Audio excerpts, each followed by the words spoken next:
2:17 a.m., Zaporizhzhia front. The sky goes quiet, not because the drones are gone, but because Russian electronic warfare has just flooded the spectrum. Screens inside Ukrainian FPV control bunkers turn to snow. GPS collapses. Command links vanish. On the Russian side, the conclusion is immediate. The air has been jammed, the threat neutralized, engines idle, crews relax, just for a moment. Then something breaks through the static. A low-flying FPV drone barely meters above the ground keeps moving. No GPS, no radio chatter. Just a camera, momentum, and a target that is now broadcasting its position like a lighthouse in the dark. If jamming was supposed to end the fight, why did this drone keep coming? From the earliest days of the war, Russia treated electronic warfare as a decisive advantage. Long before FPV drones began striking trenches and armored columns, Russian planners believed control of the electromagnetic spectrum could substitute for air superiority. If you could blind, deafen, and confuse the enemy sensors, the battlefield would tilt in your favor without firing a shot. That belief was not unfounded. Russian forces deployed layered electronic warfare units along the front lines designed to suppress GPS signals, disrupt command links, and sever the fragile connection between Ukrainian drone pilots and their aircraft. In theory, it was a perfect counter to Ukraine's growing reliance on unmanned systems. No signal meant no drone meant no strike. But Ukraine's dependence on FPV drones was not a tactical fad, it was a necessity. Lacking air dominance and outgunned in artillery, Ukraine turned to FPV drones as precision weapons of opportunity. Cheap, fast to assemble, and brutally effective, these drones filled the gap between reconnaissance and strike. They hunted tanks, artillery, supply trucks, and command vehicles with a flexibility no traditional weapon system could match. This set the stage for a quiet escalation.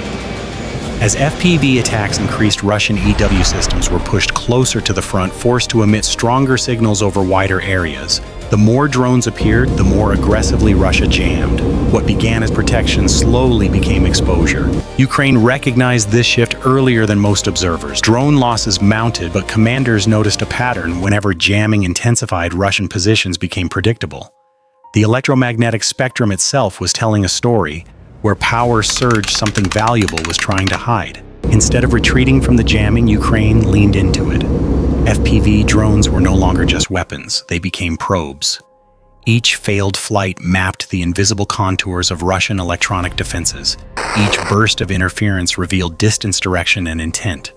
Russia still believed it controlled the sky. Ukraine understood something more dangerous: control is never permanent, and every signal leaves a trace. The battlefield was no longer just land and air, it was the space in between where silence and noise could be turned into weapons. Ukraine's response to Russian jamming was not immediate retaliation, but preparation. FPV units began to operate under a new assumption: most missions would fail. Screens would go dark, control would be lost. Drones would crash before reaching their targets, and that was acceptable. Instead of trying to overpower Russian electronic warfare, Ukrainian operators treated it as a predictable reaction. Every time Russian jammers activated, they revealed themselves. Stronger interference meant stronger emissions, and stronger emissions meant clearer signatures for anyone listening carefully enough. Losses were no longer just casualties, they were data points. FPV teams adjusted their tactics accordingly. Flights were launched deliberately into known jamming zones, not to score hits, but to provoke a response. When video feeds collapsed, or command links dropped at specific distances, operators logged the moment. Patterns emerged. Certain sectors went dark faster than others. Some valleys were silent. Others screamed with interference. Over time, the invisible terrain of the electromagnetic battlefield took shape. At the same time, drone builders began stripping FPVs down to their essentials. GPS modules were removed or ignored. Autopilot functions were simplified. The final approach would rely on vision and inertia, not coordinates. Operators trained to fly low, sometimes less than 2 meters above the ground, using terrain roads and tree lines as guides. The goal was not elegance, but persistence. Deception became central to the plan. Decoy FPVs were launched first, forcing Russian crews to crank up jamming power. These drones were expected to die. Their purpose was to keep the jammers active, broadcasting continuously. Only after a mission stabilized did the real strike drones prepare to launch. Inside Ukrainian control bunkers, patience replaced urgency. Operators waited, listening to spectrum monitors and watching signal noise fluctuate. Silence became suspicious. Noise became confirmation. When the interference peaked and held steady, it meant one thing: the target believed it was safe. This phase was not about bravery or technological superiority. It was about discipline, knowing when to lose drones, knowing when not to launch, and most importantly, knowing that the enemy's confidence in their electronic shield was the final ingredient required to break it. The moment Russian electronic warfare reached full power, the trap closed. Along the Zaporizhzhia front, multiple jamming systems were now active at once. GPS interference stretched for kilometers. Command links collapsed in overlapping bubbles.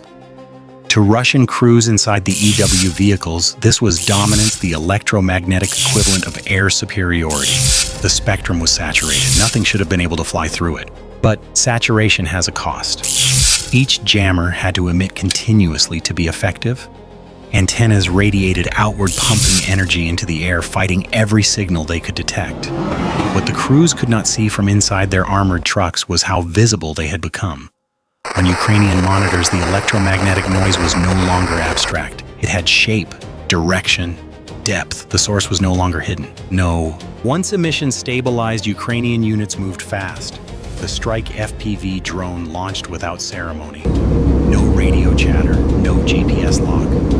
The flight path was simple and brutal, low-altitude terrain following pre-planned turns memorized by the operator. For the first part of the flight, the screen remained a blizzard of static. The drone was flying blind, guided only by heading and speed, skimming dirt roads and tree lines at less than 3 meters above the ground. This was the most dangerous phase. Any mistake meant impact. Any unexpected obstacle meant failure. But the drone kept moving. As it crossed deeper into the jamming zone, something changed. The interference pattern shifted, not weaker, but narrower.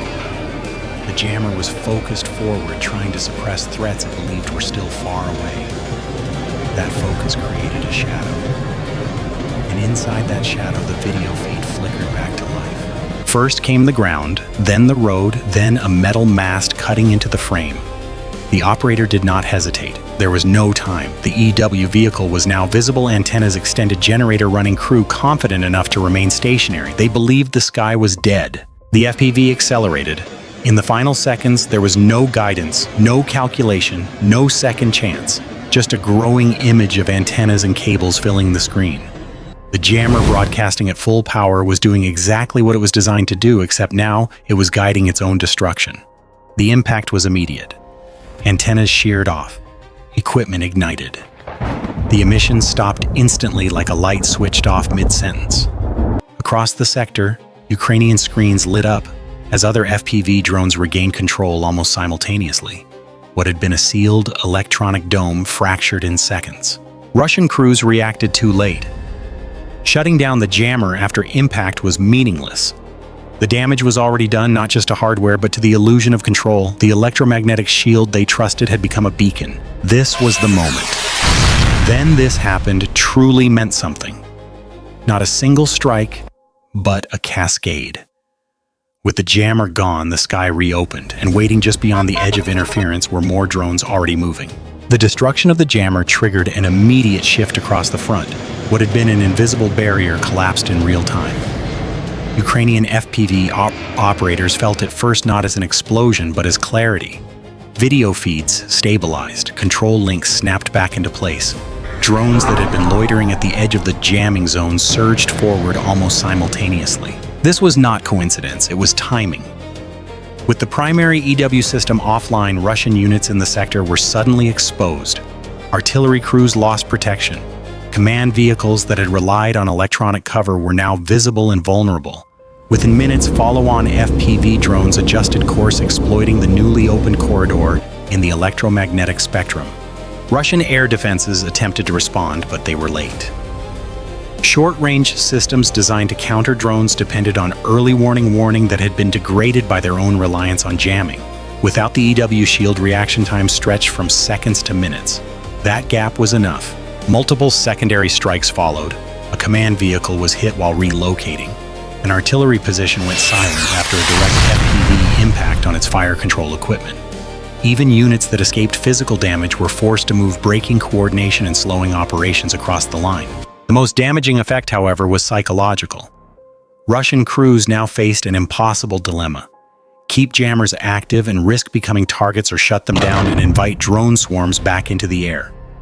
Choice carried consequences. What Ukraine achieved was not just a tactical success, it was a temporary inversion of control. For a brief window, silence replaced noise, and the side that had been blinded moments earlier now dictated the tempo. The counterstrike was not louder than the jamming, but it was far more decisive. To understand why this worked, it's necessary to strip electronic warfare down to its fundamentals. Jamming is not invisibility, it is force. And force in the electromagnetic spectrum requires exposure. Russian EW systems suppress drones by overpowering their signals, flooding the air with noise across specific frequency bands.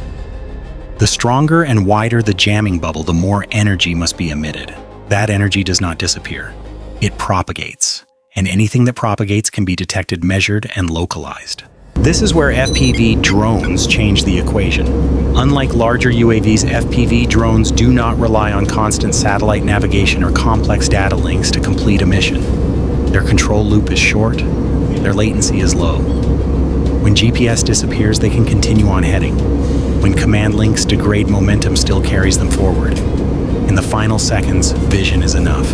Ukrainian operators exploited this asymmetry. By accepting partial control loss early in the flight, they reduced their dependence on clean signals. The drone's most critical phase, the terminal approach, occurred inside the jammer's own emission footprint, where geometry favored the attacker. The jammer was designed to suppress signals coming in, not to protect itself from objects already inside the bubble. Cost further tilted the balance. A single Russian EW vehicle represents years of development, specialized crews, and hardware valued in the tens of millions of dollars. An FPV drone, by contrast, costs hundreds, sometimes less. Losing several drones to provoke jamming was not wasteful, it was economical. There is also a structural limitation. Jammers must choose priorities. Broad coverage weakens intensity. Focused output creates gaps. FPV teams learn to read these gaps in real time, treating interference patterns as terrain rather than obstacles. The result is a paradox. The more aggressively electronic warfare is applied, the easier it becomes to map, predict, and target. What was once protection turns into a signal flare. In this environment, drones do not need to defeat electronic warfare. They only need to survive it long enough to reach the source. The implications of this encounter extend far beyond a single destroyed jammer. What unfolded on the Zaporizhzhia front signals a structural shift in modern warfare, one where electronic dominance no longer guarantees safety and may instead invite attack. For Russian forces, electronic warfare has become a balancing act rather than a shield. Jammers can no longer remain active for long periods without risk. Emissions must be pulsed, relocated, or reduced, which in turn weakens coverage. Every decision creates vulnerability somewhere else. The battlefield becomes fragmented with pockets of protection rather than continuous control. For Ukraine, FPV drones have evolved from improvised weapons into strategic tools. They are no longer just used to destroy hardware, but to shape enemy behavior. By forcing Russian units to hesitate before activating jammers, Ukraine gains freedom of movement not only in the air, but across command logistics and artillery coordination. More broadly, this exchange highlights a growing trend: the weaponization of patience and adaptation. The side that accepts temporary blindness as limited losses and imperfect control gains an advantage over the side that demands dominance at all times. Electronic warfare is no longer about overpowering signals, but about managing exposure. This dynamic is not unique to Ukraine. Militaries around the world are watching closely.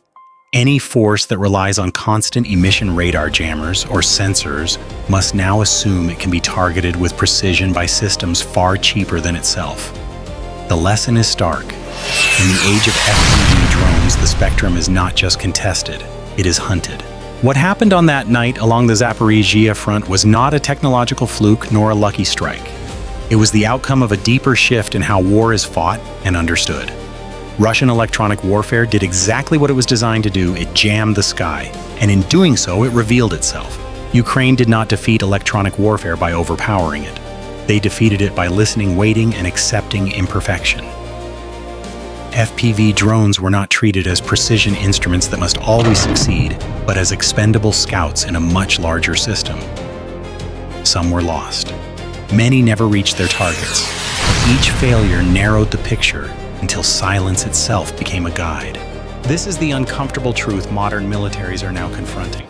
Power no longer guarantees control. Emission no longer guarantees dominance. Every signal, no matter how advanced, carries risk. And every attempt to blind the enemy carries the danger of being seen. The FPV drone that struck the jammer was not remarkable because of its technology. It was remarkable because of the thinking behind it. Cheap, simple, and adaptable systems used with discipline can dismantle even the most sophisticated defenses. The sky was never truly jammed. It was baited. And in a battlefield, where noise attracts fire, the future may belong not to those who shout the loudest, but to those who know when to stay quiet and when to strike. Bye for now.